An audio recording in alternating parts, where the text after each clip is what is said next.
Let's talk about the first living organisms that existed on Earth. They are the source of oxygen that we breathe. They are the creatures that provide the plant roots with nitrogen. They are called cyanobacteria.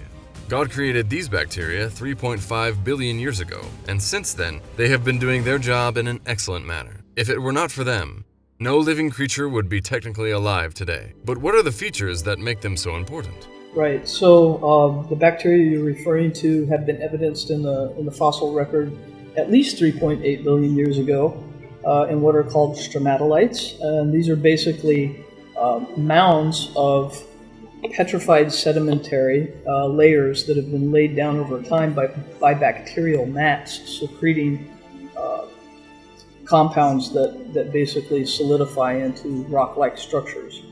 The simplest bacterium that we know of, the most minimalistic cell, which is a small bacteria, contains over 380 different genes. And of those 380 different genes, we still don't know what about 140 of those do.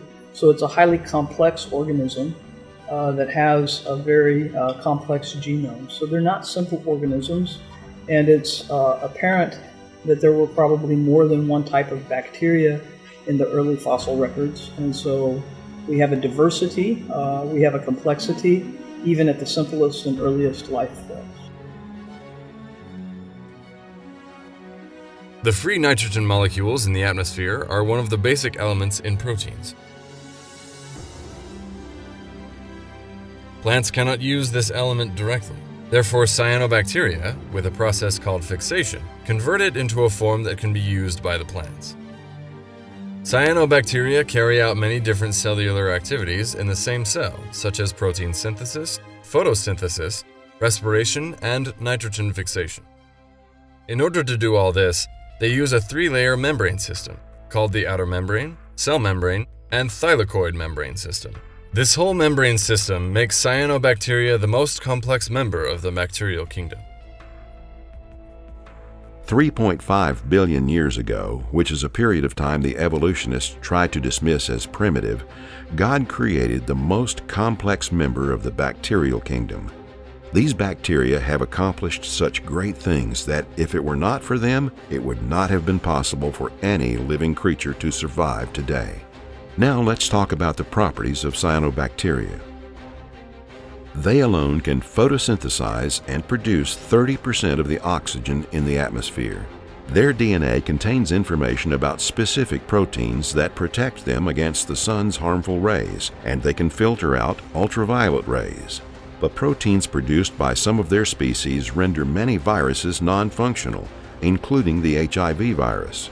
They can protect their own species against danger by producing toxic substances. They have the ability to adjust their metabolic activities according to the sun. In other words, they possess a circadian clock, which can only be found in multicellular organisms. The nitrogenase enzyme they use the most to fix nitrogen is much faster and more efficient when compared to the industrialized fertilizers today.